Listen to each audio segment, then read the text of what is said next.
격투기 선수 중 최고의 악당을 뽑을 때면 은행 강도를 저질렀던 리 머레이와 다수의 성범죄를 저질렀던 조선이 부동의 1, 2위 자리를 지키고 있는데요. 오늘 방송의 주인공인 워머신은 바다하리에 버금가는 3위권 악당으로서 29건의 범죄 행위로 인해 종신형을 선고받아 수감 생활을 하고 있는 중입니다. 종합격투기 전적 14승 5패 14피니쉬로 이긴 경기에서는 피니쉬율 100%로 성격이나 배경만큼이나 화끈한 경기 스타일을 보유하고 있습니다. 이런 워머신은 UFC와 벨라토르에서 선수 생활을 했을 정도로 촉망받았던 격투기 선수인데요. 그는 TUF 시리즈에 출전해 선수들과의 마찰을 벌이며 처음으로 이름을 알렸고, 이후 선수 생활 내내 각종 기행과 폭력 사건을 일으키며 위태로운 삶을 살았습니다. 그렇게 다양한 사고를 치며 감옥을 드나들던 워머신은 벨라토르에서 퇴출을 당한 뒤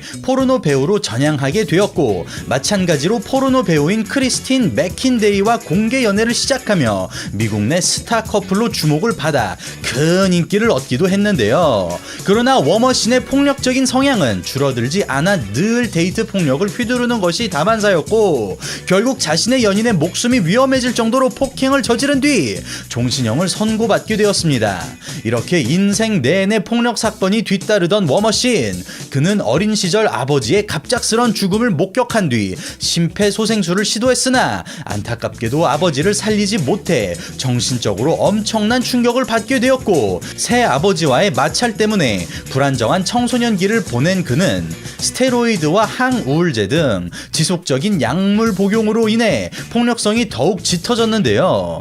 네, 오늘은 한때 인기를 끌며 UFC에서 밀어주는 신예 선수로 각광받았으나 이내 갖은 범죄를 저지르고 사회와 격리된 워머신에 대해 알아보도록 하겠습니다.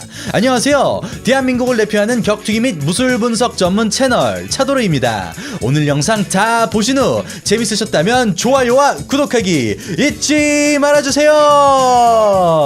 1981년 11월 30일 캘리포니아주 시미밸리에서 태어난 워머신. 그는 이남 일녀 중 첫째이며 개명전 이름은 조나단 코펜헤이버입니다.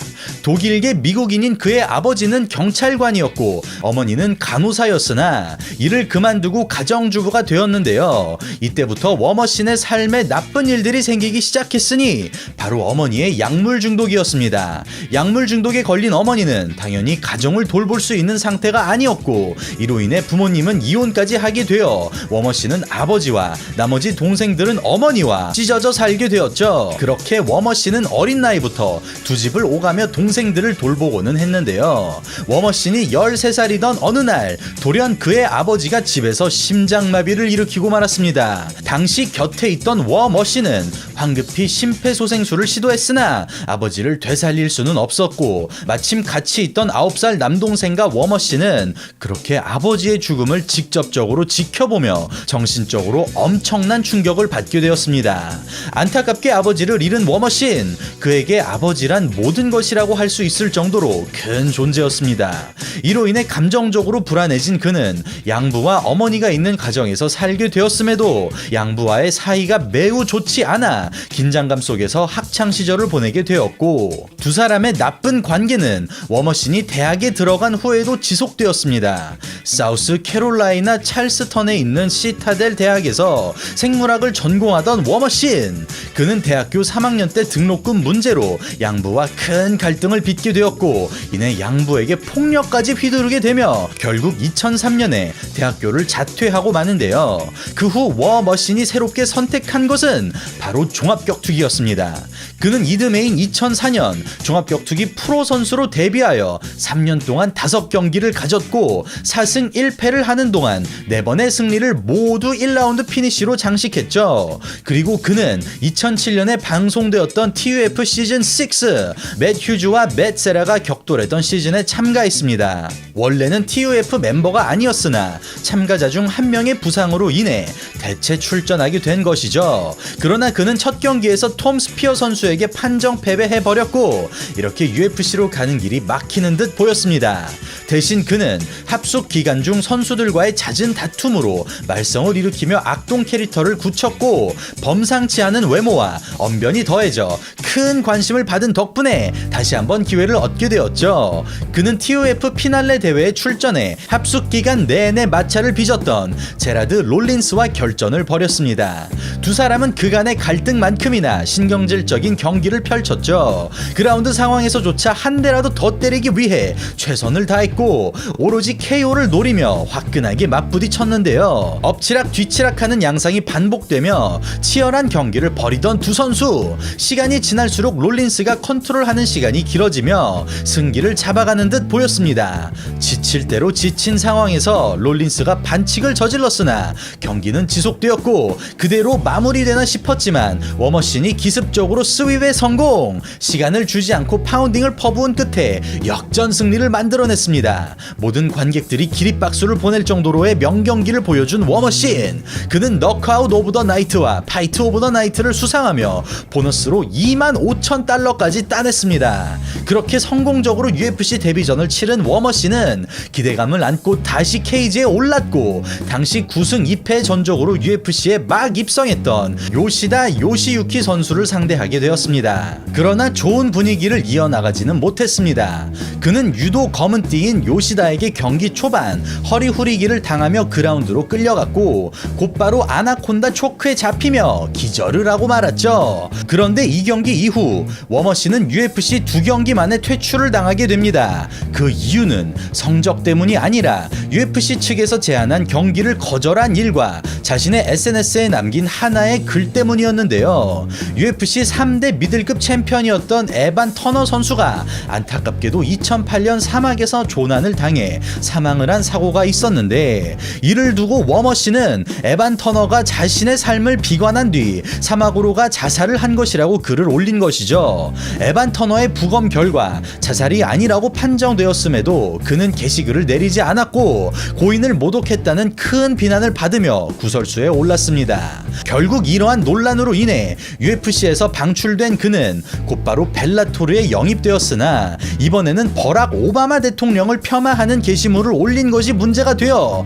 벨라토르 행이 취소되었고 여러 중소단체를 전전하며 경기에 나섰죠. 요놈의 입이 문제입니다. 입이 문제야. 아무튼 워머신은 꾸준하게 경기를 가지며 좋은 성적을 거두었습니다. 그는 UFC에서 퇴출된 후 5연속 피니시 승리를 기록했고 지든 이기든 화끈한 경기를 보여주며 팬들의 시선을 사로잡았죠. 워머신은 다소 거칠지만 언제든지 상대를 보내버릴 수 있는 펀치력을 가질 수 있었고 그라운드 상황에서 종종 훌륭한 이스케이프 능력을 발휘했는데요. 그는 스탠딩과 그라운드를 가리지 않고 피니시 능력을 뽐냈으며 불같은 성격만큼이나 공격적인 운영은 언제나 재미있는 경기를 만들어냈습니다.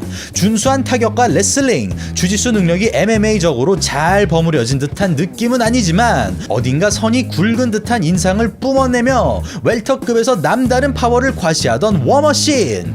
그는 4년 동안 중소단체를 오가며 7승 2패의 성적을 거두었고 악동 캐릭터까지 갖추며 남다른 상품성까지 지니고 있는 그에게 벨라토르는 다시 한번 러브콜을 보냈습니다. 그렇게 그는 2011년 12월 벨라토르와 전속 계약을 체결하고 웰터급 토너먼트 명단에 이름을 올리며 칼 아머수 선수와의 경기를 기다리고 있었는데요. 워머신은 또다시 벨라토르 데뷔전을 치르지 못하게 되었으니 이번에는 폭행 사건 때문이었습니다. 그는 2007년 라스베가스에서 어느 한 남성과 난투극을 벌여 의식을 잃게 만드는 바람에 3년간의 집행유예를 받았고 2008년 폭행으로 인해 집행유예와 벌금 처분을 받은 바 있었는데요. 이 와중에 정신을 차리지 못한 워머신은 2009년 2명의 바텐더를 폭행한 혐의가 인정되어 징역형을 받고야 말았습니다. 결국 2012년 10월까지 샌디아고의 조지 베일리 구치소에 수감되었습니다. 1년여간의 징역살이를 마친 후 벨라토르에 복귀한 워머신은 주짓수 블랙벨트이자 8승 6패 1무의 전적을 보유한 블라스 아베나와 맞붙었습니다. 경기 초반 테이크다운을 성공시키며 기세를 탄 그는 워머신은 타격과 그래플링 모두에서 앞서며 일찌감치 승기를 잡았고 사이드 포지션에서 파운딩을 통해 1라운드 TKO 승리를 거머쥐었죠. 수감 생활을 하며 운동을 하지 못했음에도 여전히 강력한 모습을 보여준 워머신. 그는 석 달 뒤 8강으로 치러지는 웰터급 토너먼트에 참가했고 2라운드 리어네이키드 초크로 승리하여 4강에 올랐는데요. 겨우 한 달 뒤 10승 4패의 그래플러 론 캐슬라를 만난 워머신은 시작하자마자 펀치러시로 달려들었으나 곧바로 백을 잡히며 위기에 몰렸고 계속해서 백 컨트롤을 당하며 불리한 포지션에서 벗어나지 못했습니다. 3분여간 지속되는 파운딩으로 인해 크게 데미지를 입은 워머신. 그는 1라운드를 넘기지 못하고 리어네이키드 초크에 걸리며 정신을 잃었는데요. 비록 패배하기는 했으나 여전히 벨라토르 웰터급에서 경쟁력을 가지고 있던 워머신은 이 경기가 종합격투기 커리어의 마지막 경기였습니다. 전 여자친구인 크리스틴 맥킨데이를 폭행한 혐의로 2014년 8월에 벨라토르에서 방출된 것이 바로 그 이유였죠. 워머신의 파란만장한 역사를 되짚어 보겠습니다. 그는 2009년 10월 종합격투기와 함께 포르노 배우로도 활동할 것을 발표했는데요. 그는 곧바로 LA 다이렉트 모델 에이전시와 계약을 맺은 뒤 포르노 배우로 데뷔했고 2009년과 2010년 사이에 12편의 작품에 출연하며 왕성한 활동을 이어갔습니다. 그러나 포르노 배우로 이직한 뒤에도 워머신의 폭력성에 의한 문제는 전혀 개선되지 않았는데요. 그는 심심찮게 여자 배우들을 때리며 시도 때도 없이 화를 내기 일쑤였고 어느 파티에서는 기도 11명을 모조리 때려 눕히는 사건을 저지르기도 했죠. 그러던 도중 그는 2013년경 크리스티 맥이라는 예명으로 알려진 포르노 배우 크리스틴 맥킨데이와 사귄다는 사실을 발표했고 이 커플은 세간의 주목을 받아 미국 내 스타 커플로 자리 잡게 되었는데요. 사진을 비롯해 일거수일투족이 관심을 받으며 행복하게만 보였던 두 사람의 관계는 알고 보면 문제가 심각한 상황이었습니다. 워머신은 하루에도 몇 번씩 극단적으로 감정이 변할 정도로 정신이 불안한 상태였고 약물 중독자였던 어머니에 대한 콤플렉스로 인해 여성 혐오적인 사고방식을 가지고 있었죠. 또한 크리스틴의 직업을 탐탁치 않게 생각했던 그는 이를 빌미로 크리스틴에게 강압적인 태도를 취했고 최소 한 달에 한 번씩 폭행을 가하며 크리스틴을 통제하려 들었습니다. 그는 펀치와 킥은 기본이고 목을 졸라 기절시키기도 했으며 자동차 대시보드에 머리를 잡고 내리치기도 했죠. 이런 지속적인 폭력에 시달리던 크리스틴이 이별 얘기를 꺼낼 때마다 그는 싹싹 빌며 다시는 폭행을 하지 않겠다고 다짐했으나 전혀 변하지 않았고 크리스틴이 그녀의 어머니에게 전화를 걸어 도움을 요청하려 하자 이를 알게 된 워머신이 전화기를 빼앗아 돌려주지 않기도 했는데요. 또한 그는 크리스틴과 그녀의 어머니를 살해하겠다는 협박도 서슴지 않으며 그녀를 공포에 몰아넣었습니다. 이런 비정상적인 두 사람의 관계는 그리 오래가지 못했습니다. 1년 뒤인 2014년 5월경 지속적인 학대를 견디지 못한 크리스틴은 워머신과의 결별을 선언했고 이후 새로운 남자친구를 만나며 각자의 길을 가는 듯 보였죠. 그러나 워머신을 종신형에 처하게 한 사건이 3달 뒤인 2014년 8월에 발생합니다. 당시 크리스틴은 남자친구 토마스와 함께 라스베가스의 자택에 머물고 있었습니다. 집 열쇠를 가지고 있던 워머신이 문을 열고 들어와 침대에 누워있는 두 사람을 발견했고 이성을 잃은 그는 토마스에게 무자비한 폭행을 가했습니다. 프로 격투기 선수의 일방적인 폭행에 토마스는 저항할 수 없었습니다. 그는 코뼈가 부러지고 어깨가 탈구되었으며 이로 깨문 자국까지 생기는 등의 부상을 입게 되었고 이를 말릴 힘이 없던 크리스틴은 재빨리 911에 전화를 걸어 도움을 요청했죠. 이런 도중 크리스틴이 워머신에게 그만 때리라고 소리를 치자 시선을 돌린 그는 토마스에게 가하던 폭행을 멈추고 크리스틴에게 다가갔는데요. 그는 주먹과 발로 크리스틴에게 폭행을 가해 갈비뼈 골절, 간 파열, 치아 손상 등의 부상을 입혔고 칼을 가지고 와 그녀의 머리카락을 자르며 머리에 칼을 갖다 댄 뒤 칼 손잡이가 부러질 정도로 세게 움켜잡으며 살해 위협을 가했습니다. 또한 그는 크리스틴을 다시 자신의 여자로 만들겠다며 성폭행을 했는데요. 하지만 성적으로 흥분하지 못한 워머신은 완전히 이성을 놓아버렸고 그녀를 살해하겠다며 아래층에 있는 부엌으로 내려가 다른 칼을 찾기 시작했습니다. 다행히 이 순간 사력을 다해 도망친 크리스틴은 이웃집에게 도움을 요청해 살아남을 수 있었고 워머신은 현장에서 도주했으나 열흘 후 시미밸리의 어느 호텔에서 체포되었습니다.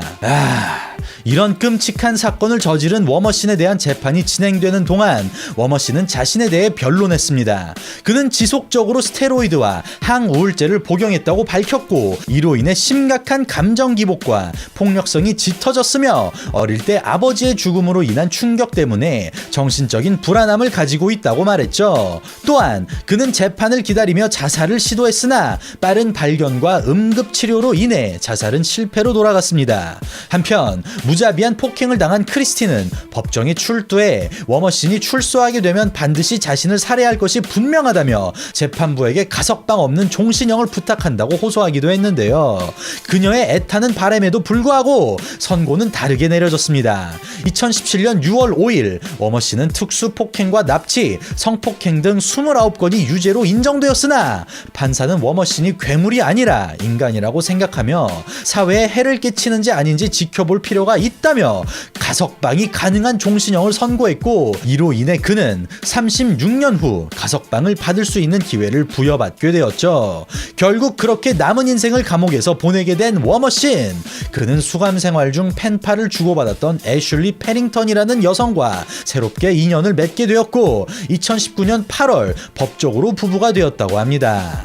네, 오늘은 한때 악동 캐릭터를 굳히며 촉망받는 격투기 선수로 떠올랐으나 수많은 범죄를 저지르고 결국 여생을 감옥에서 보내게 된 워머신에 대해 알아보았습니다. 물론 어떤 이유를 들어서라도 그가 저지른 범죄를 합리화시킬 수는 없겠지만 어릴 때부터 겪었던 여러 사건들과 약물 복용에 의한 후유증은 그의 내재된 폭력성에 더욱 불을 붙인 계기가 된 것 같아 한편으론 안타깝기도 합니다. 네, 이상 차도로였습니다. 오늘 영상 재밌게 보셨다면 좋아요와 구독하기 잊지 말아주세요. 감사합니다. 저는 다음에 또 인사드리겠습니다.